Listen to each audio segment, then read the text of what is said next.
Hello, listening friends. प्रिय श्रोता मित्रों, नमस्कार। We are delighted that you tuned in again. हमें खुशी है कि आप आज फिर हमारा कार्यक्रम सुन रहे हैं।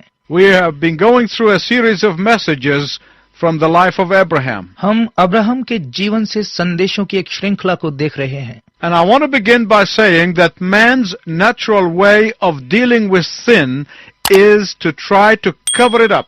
और मैं यह कहते हुए शुरू करना चाहता हूं कि मनुष्य का पाप से निपटने का प्राकृतिक तरीका है पाप को ढांपने की कोशिश, rather than confessing it and repenting of it. बजाय इसके कि उसे मान ले और पछतावा करे।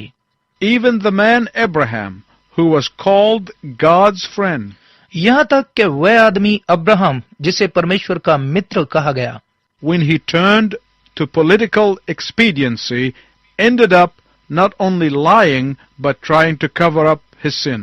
जब वह राजनीति के योग्य हुआ तो न केवल उसने झूठ बोला बल्कि अपने पाप को ढांपने की कोशिश भी की। In the last message, we saw Abraham leaving Haran for Canaan in obedience to God's original command. अपने पिछले संदेश में हमने देखा कि अब्राहम परमेश्वर की प्रथम आज्ञा को मानते हुए हारान को छोड़ कनान के लिए निकल पड़ा। This happened after 6 years of a stagnant stage in his life. और ये 6 साल के शिथिल जीवन के बाद हुआ। Why? क्यों? Because of his murky obedience. क्योंकि उसका आज्ञा पालन अपूर्ण था। In Genesis 12:6, we saw him passing through the land as far as the site of Shechem and the oak of Moriah. उत्पत्ति 12 अध्याय के 6 पद में हमने देखा कि अब्राहम शेकेम और मोरे के बलूत के पेड़ तक गया। The words Shechem and Moriah mean strength and instruction, and Abraham needed both. Shechem और मोरे शब्दों का अर्थ है शक्ति और निर्देश, और अब्राहम को दोनों की आवश्यकता थी। At this point you may be saying, well, at last, perfect compliance with the will of God.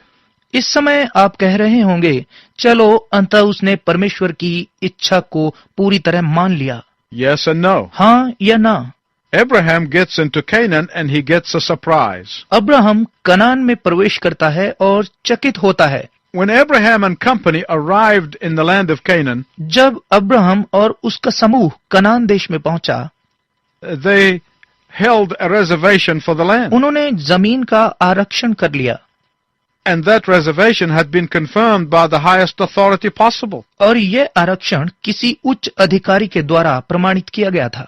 God himself. ये सर्वोच्च शक्ति परमेश्वर स्वयं था। But when they got there, लेकिन जब वे वहां पहुंचे, at verse 6 of Genesis 12, उत्पत्ति 12 अध्याय के 6 पद में, there was a surprise. वे चकित हुए। No vacancy sign is in big letters flashing all over Canaan. बड़े बड़े अक्षरों में उन्हें दिखाई दे रहा था कि पूरे कनान में कोई खाली स्थान नहीं है। The Canaanites were there. कनानी लोग वहां थे। God had not said anything about the Canaanites. परमेश्वर ने कनानियों के बारे में तो कुछ नहीं कहा था। And right at that point, Abraham's faith is about to be tested. और अब यहाँ पर अब्राहम के विश्वास की परीक्षा होने वाली थी।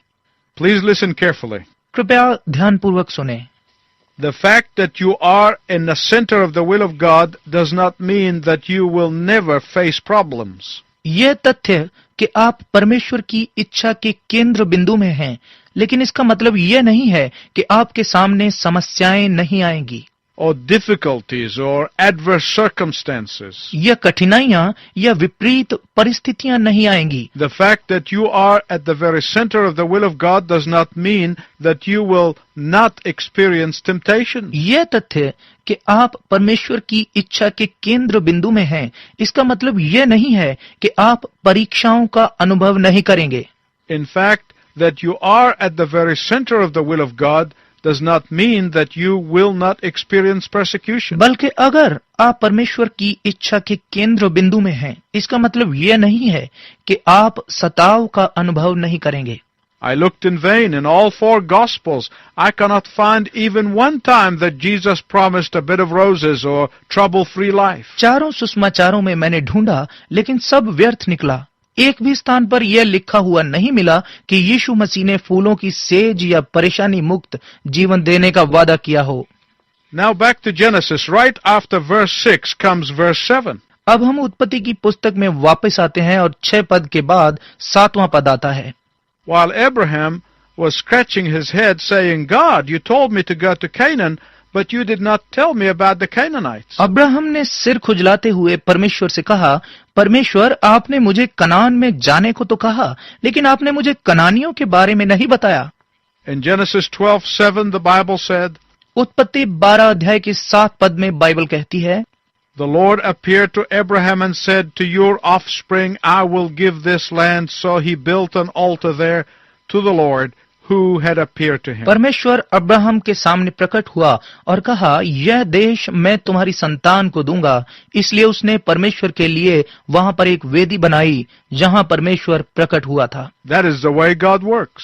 परमेश्वर इसी प्रकार कार्य करता है। He reassures us right at the time when we are baffled and confused. जब हम घबराते और व्याकुल होते हैं तो परमेश्वर हमें तसल्ली देते हैं। He reassures us right in the midst of our uncertainty and doubt. वह हमारे संदेह और अनिश्चितताओं के बीच हमें तसल्ली देता है। He reassures us right in the midst of our fear and anxiety. डर और चिंता के बीच वह हमें तसल्ली देता है। He reassures us right in the midst of our puzzlement. व्याकुलता की अवस्था में वह हमें तसल्ली देता है। He comes in and affirms his promises. वह आता है और अपने वायदों की पुष्टि करता है। At that point of Abraham's confusion, God said to him, जब अब्राहम व्याकुल था, परमेश्वर ने उससे कहा, To your descendants I will give this land. मैं यह देश तुम्हारी संतान को दूंगा। Abraham, it is all yours, my friend. Abraham, मेरे दोस्त, यह सब तुम्हारा है। But have you ever felt that even the Lord's assurance is not a real source of comfort? पर क्या आपने कभी महसूस किया है कि परमेश्वर की तसल्ली भी हमें शांति नहीं देती? Sometimes in the midst of your puzzlement, the Lord's assurance does not comfort you. कभी-कभी व्याकुलता के बीच भी परमेश्वर की तसल्ली हमें आराम नहीं देती। Abraham's puzzlement is now doubled even by God's assurance. Abraham की व्याकुलता परमेश्वर की तसल्ली के बावजूद दुगनी हो गई। God promised Abraham a son. परमेश्वर ने अब्राहम को एक बेटा देने का वायदा किया। Not only does he not have a son, but Abraham is very old and Sarah is barren. उसके पास न केवल पुत्र नहीं है, पर वह बहुत बूढ़ा है और उसकी पत्नी सारा भी पुत्र उत्पन्न करने के योग्य नहीं है। And now God tells Abraham that this land of Canaan, which is filled with fierce people, belongs to Abraham. और अब परमेश्वर अब्राहम से कहता है कि कनान देश जो खूंखार लोगों से भरा है, वह तुम्हारा है। Listening friends, do you see this point? प्रिय श्रोता मित्रों, क्या आप इस विषय को समझ पा रहे हैं? Sometimes your problem may be too big for you to handle. कभी-कभी आपकी समस्या इतनी बड़ी होती है कि आप उसे संभाल नहीं सकते हैं। Even when you are trying to appear strong and resilient. यहाँ तक कि जब आप शक्तिशाली हैं और कुछ करने के लिए उत्सुक हैं। But it is not too big for God, and if you are in His perfect will, लेकिन यह परमेश्वर के लिए बहुत बड़ी बात नहीं है यदि आप उसकी पूर्ण इच्छा में हैं। what God may be waiting for is your repentance and surrender. तो शायद परमेश्वर आपके पश्चाताप और समर्पण का इंतजार कर रहा हो। What God may be waiting for is your willingness to give up relying on your own strength. परमेश्वर शायद इस बात की प्रतीक्षा कर रहा है कि आप स्वेच्छा से अपनी शक्ति पर निर्भर होना छोड़ दें। What God may be waiting for is your willingness to let go of the facade. परमेश्वर शायद इस बात की प्रतीक्षा कर रहा है कि आप स्वेच्छा से बाहरी दिखावे को त्याग दें। And Abraham does. और अब्राहम ऐसा ही करता है। So Abraham pitched his tent and built an altar. इसलिए अब्राहम ने अपना तंबू लगाया और एक वेदी बनाई। When you study the life of Abraham very carefully, you will notice the following. जब आप अब्राहम के जीवन का ध्यानपूर्वक अध्ययन करेंगे तो आप निम्न बातों को देखेंगे। When Abraham is at the center of the will of God, he always pitched a tent and built an altar. जब भी अब्राहम परमेश्वर की इच्छा का केंद्र बिंदु बना रहा तो उसने तंबू लगाया और वेदी बनाई। Abraham's tent is a symbol of his temporary dwelling. Abraham का तंबू उसके अस्थायी निवास का प्रतीक है। The tent is a symbol that he is not consumed with material possessions. वह तंबू इस बात का प्रतीक है कि वह भौतिक वस्तुओं को प्राप्त करने की इच्छा में व्यस्त नहीं था। The tent is a symbol of the fact that he is on a pilgrimage. वह तंबू इस बात का प्रतीक है कि वह एक तीर्थ यात्रा पर था। The tent is a symbol of his being vulnerable to the Lord's will. वह तंबू इस बात का प्रतीक है कि वह परमेश्वर की इच्छा से बंधा हुआ है। The tent is a symbol that he is ready for the master's call. वह तंबू इस बात का प्रतीक है कि वह अपने मालिक की बुल्लाहट के लिए तैयार है। You may ask, wait a minute, didn't everybody live in a tent in those days? शायद आप कहेंगे, एक मिनट रुकिए, क्या उन दिनों में सभी लोग तंबुओं में नहीं रहते थे? Not at all. बिल्कुल नहीं। Those who were permanently settled built with rocks and stones. जो लोग स्थायी रूप से मकान बनाते थे वे ईंट और पत्थर का प्रयोग करते थे। But Abraham's tent indicates the temporary nature of his life. लेकिन अब्राहम का तंबू उसके अस्थायी जीवन को दर्शाता है। The altar was built of stone, indicating the durability of his fellowship with God. वह वेदी पत्थरों से बनाता था और यह इस बात का संकेत था कि उसकी संगति परमेश्वर के साथ स्थिर है। In the Bible, there are three purposes for which an altar is built. Bible में वेदी बनाने के 3 उपयोग बतलाए गए हैं। First, पहला, it is the place of meeting between God and his people. यह परमेश्वर और उसके लोगों के मिलने का स्थान है। Isaac, Jacob, Moses, Joshua, and many others have built an altar for meeting with God. इसहाक, याकूब, मूसा, यहोशू और कई अन्य लोगों ने परमेश्वर से मुलाकात करने के लिए वेदी बनाई। Secondly, दूसरा, it is a place of sacrifice. ये बलि देने का स्थान है। They sacrificed bulls, goats, and lambs on the altars that they built, and later on, Abraham was asked to offer his son as a sacrifice. वे वेदी पर बकरी और भेड़ की बलि चढ़ाते थे, परंतु बाद में अब्राहम से कहा गया कि वह अपने पुत्र की बलि चढ़ाए। The third purpose for building an altar is to be the place of prayer. वेदी का तीसरा उद्देश्य है प्रार्थना का स्थान। In Revelation 8:3 and 4 tells us that the prayer offered by God's people are symbolized by incense on the altar of God. प्रकाशित वाक्य 8 अध्याय के 3 पद से 4 पद तक हमें बताया गया है कि परमेश्वर के लोगों के द्वारा की गई प्रार्थना परमेश्वर की वेदी में सुगंधित धूप के समान है। Let me ask you a question, my listening friend. श्रोता मित्रों, मैं आपसे एक प्रश्न पूछना चाहता हूँ। Do you have an altar? क्या आपके पास एक वेदी है? Do you have a place where you meet God on a regular basis? क्या आपके पास एक ऐसा स्थान है जहाँ आप निरंतर परमेश्वर से मुलाकात करते हैं? Do you have a place where you offer sacrifice of praise and thanksgiving to the Lord? क्या आपके पास ऐसा स्थान है जहाँ आप परमेश्वर की प्रशंसा और धन्यवाद की बलि चढ़ाते हैं?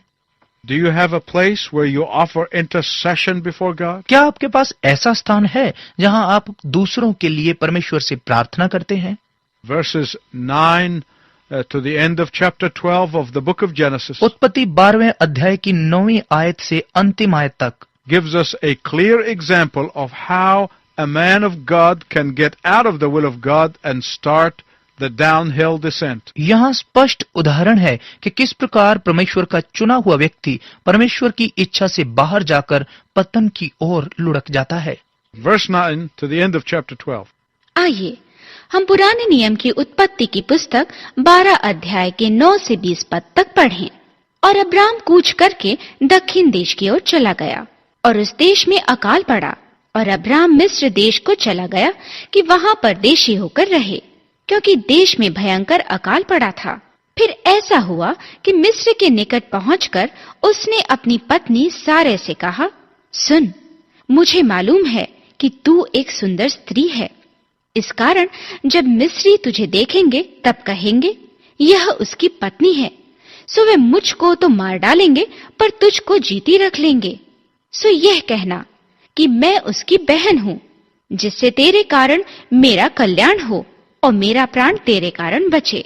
फिर ऐसा हुआ कि जब अब्राम मिस्र में आया तब मिस्रियों ने उसकी पत्नी को देखा कि यह अति सुंदर है, और फिरौन के हाकिमों ने उसको देखकर फिरौन के सामने उसकी प्रशंसा की। सो वह स्त्री फिरौन के घर में रखी गई, और उसने उसके कारण अब्राम की भलाई की। सो उसको भेड़ बकरी, गाय बैल, दास दासियां, गधे गधियां और ऊंट मिले। तब यहोवा ने फिरौन और उसके घराने पर अब्राम की पत्नी सारे के कारण बड़ी बड़ी विपत्तियां डाली। सो फिरौन ने अब्राम को बुलवाकर कहा, तूने मुझसे क्या किया है? तूने मुझे क्यों नहीं बताया कि वह तेरी पत्नी है? तूने क्यों कहा कि वह तेरी बहन है? मैंने उसे अपनी ही पत्नी बनाने के लिए लिया, परंतु अब अपनी पत्नी को लेकर यहाँ से चला जा। और फिरौन ने अपने आदमियों को उसके विषय में आज्ञा दी, और उन्होंने उसको और उसकी पत्नी को सब संपत्ति समेत जो उसका था विदा कर दिया। Someone said the following. किसी ने इस प्रकार से कहा, Biblical truth is like the pinnacle of a steep, slippery mountain. Bible की सच्चाइयाँ ढालदार और फिसलने वाले पहाड़ के समान हैं। One step away and you find yourself on the downgrade. एक कदम की दूरी पर आप अपने आप को निचले स्तर पर पाएंगे। I believe this with all my heart. मैं इस पर पूरे हृदय के साथ विश्वास करता हूँ। I believe it is true for individual Christians. मैं यह विश्वास करता हूँ कि यह हरेक मसीही अनुयायी के लिए सच है, And I believe it is true for churches. और मैं यह विश्वास करता हूँ कि यह कलीसियाओं के लिए भी सच है। Abraham only took one step away from the will of God and the rest is history. Abraham परमेश्वर की इच्छा से सिर्फ एक कदम दूर गया और बाकी आप जानते हैं। Abraham did not go to Egypt right away. Abraham सीधे मिस्र देश में नहीं गया। No, नहीं, he went into the Negev first. सबसे पहले वह नेगब को गया। The Negev was only halfway to Egypt. नेगब मिस्र की आधी दूरी पर था। He probably thought to himself, I can always get back to Canaan. संभवत उसने अपने आप में सोचा होगा कि मैं हमेशा कनान देश में वापस जा सकता हूँ। But it wasn't long before he turned his back on his altar. लेकिन ज्यादा समय नहीं हुआ था कि उसने अपनी पीठ वेदी की तरफ कर दी And folded his tent और अपने तंबू को समेटा and packed his bags और अपने सामानों को बांध लिया and left the place which God had chosen for him. और उस स्थान को छोड़ दिया जिसे परमेश्वर ने उसके लिए चुना था। In verse 10 it says there was a famine in the land. पद 10 कहता है कि वहाँ पर अकाल पड़ा। Abraham was hungry. अब्राहम अब भूखा था। After all, a man needs to eat. आखिर मनुष्य को भोजन की आवश्यकता है। Please listen to me carefully. कृपया मुझे ध्यानपूर्वक सुने। God did not tell Abraham to go to Canaan so that he could die. परमेश्वर ने अब्राहम को कनान में इसलिए जाने को नहीं कहा कि वह वहां मर जाए। I will give you the land to you and your descendants. परमेश्वर ने कहा था कि मैं तुम्हें और तुम्हारे वंशजों को वह देश दूंगा। In other words, Abraham's food and Abraham's welfare are God's problem. दूसरे शब्दों में अब्राहम का भोजन और अब्राहम की समृद्धि परमेश्वर की समस्या है। Please listen carefully. कृपया ध्यानपूर्वक सुने। Egypt in the scripture is the place to go to when you are running away from the will of God. Bible में मिस्र वह स्थान है जहां लोग परमेश्वर की इच्छा से भाग कर जाते थे। Egypt was the symbol of the flesh. मिस्र शारीरिक दशा का प्रतीक था। Egypt was a symbol that when you stop trusting in God and you trust in man. मिस्र वह प्रतीक था कि जब आप परमेश्वर पर भरोसा रखना छोड़कर मनुष्यों में भरोसा रखना शुरू कर देते हैं। Egypt was a symbol of leaning upon your worldly wisdom instead of the Lord's wisdom. मिस्र सांसारिक ज्ञान पर निर्भर रहने वालों का एक प्रतिरूप था, जबकि लोगों को परमेश्वर के ज्ञान पर निर्भर होना चाहिए था। Egypt was a symbol of the chains and shackles of Satan and his bondage. मिस्र शैतान की जंजीरों, बेड़ियों और उसके दास्तव का प्रतिरूप था। So for Abraham, going to Egypt symbolized moving out of the will of God and into do-it-yourself kind of obedience. अब यहाँ पर अब्राहम का मिस्र में जाना परमेश्वर की इच्छा से बाहर जाकर अपने आप करना जैसी आज्ञाकारिता में आने को दिखाता है। What happens when you get out of the will of God? जब आप परमेश्वर की इच्छा से बाहर हो जाते हैं तो क्या होता है? you will find that continuing in sin becomes easy. आप पाएंगे कि निरंतर पाप करना आसान हो जाता है। I'll tell you something else that accompanies getting out of the will of God. मैं आपको ऐसी बात बताऊंगा जो आपको परमेश्वर की इच्छा से बाहर कर देती है। Fear. यह है डर। When Abraham was in the will of God, जब अब्राहम परमेश्वर की इच्छा में था, he came to Canaan and saw those mean and fierce Canaanites. वह कनान आया और उसने तुच्छ और क्रूर कनानियों को देखा। But that did not frazzle him one bit. लेकिन इससे उसे जरा भी घबराहट नहीं हुई। But he built an altar and pitched his tent. परंतु उसने एक वेदी बनाई और अपना तंबू खड़ा किया। But now that he's out of the will of God, लेकिन अब क्योंकि वह परमेश्वर की इच्छा से बाहर है, he was fearful. वह भयभीत है। All he could think of was his own safety. अब वह सिर्फ अपनी ही सुरक्षा के बारे में सोच सकता था। Well, in those days, it was the prerogative of Pharaoh to take any woman he wanted into his house. उन दिनों में ये प्रचलन था कि राजा फिरौन किसी भी स्त्री को जिसे वह चाहे अपने घर में ले जा सकता था। If the woman is married, the ruler would order the death of her husband so he could keep her to himself. यदि स्त्री शादीशुदा है तो राजा उसके पति को मरवा देता था ताकि वह उसकी पत्नी को अपने लिए रख सके। And Abraham did not like this part about killing of the husband. और अब्राहम पति को मारने वाली इस बात को पसंद नहीं करता था। Sarah must have been a beautiful woman, संभवत सारा एक सुंदर स्त्री थी, even at the age of 65. बल्कि 65 वर्ष की उम्र में भी।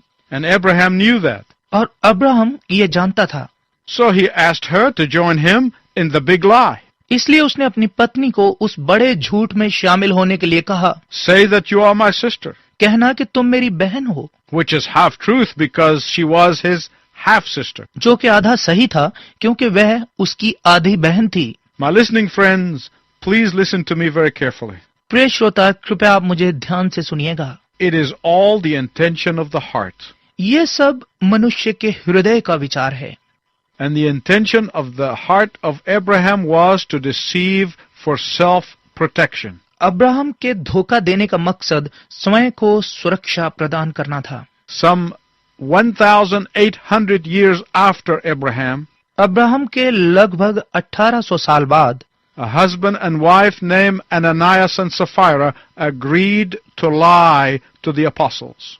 एक पति और पत्नी हननिया और सफीरा ने प्रेरितों से झूठ बोला And they were struck dead on the spot. और वे वहीं पर गिरे और मर गए। Well, the immediate fruit of sin may not be visible. हो सकता है कि पाप का परिणाम तुरंत दिखाई न दे। And the Bible says that sin is pleasurable for a season. और बाइबल कहती है कि पाप थोड़े समय के लिए खुशी देने वाला होता है। Immediately, Abraham was rewarded with wealth and cattle, and Pharaoh lavished gifts upon him. तुरंत अब्राहम को फिरौन की तरफ से धन दौलत और पशु उपहार स्वरूप दिए गए। But when God intervened, no doubt Abraham reaped shame and embarrassment. लेकिन जब परमेश्वर बीच में आया तो इसमें कोई संदेह नहीं कि अब्राहम को लज्जित होना पड़ा। Despite Abraham's lack of trust, God preserved him anyway. यद्यपि अब्राहम ने पूरी रीति से परमेश्वर पर भरोसा नहीं रखा, फिर भी परमेश्वर ने उसे सुरक्षित रखा। In verse 17 it tells us that a great plague fell on Pharaoh's household. पद 17 में लिखा है कि बहुत बड़ी महामारी फिरौन के घर पर आ पड़ी। Sarah's honor was preserved. सारा का आदर सुरक्षित रहा, despite of the selfish action of her husband. उसके पति के स्वार्थपूर्ण कार्य के बावजूद भी। In Egypt, Abraham sank to the bottom of the quicksand pit. मिस्र में अब्राहम शर्मिंदगी के दलदल में डूब गया।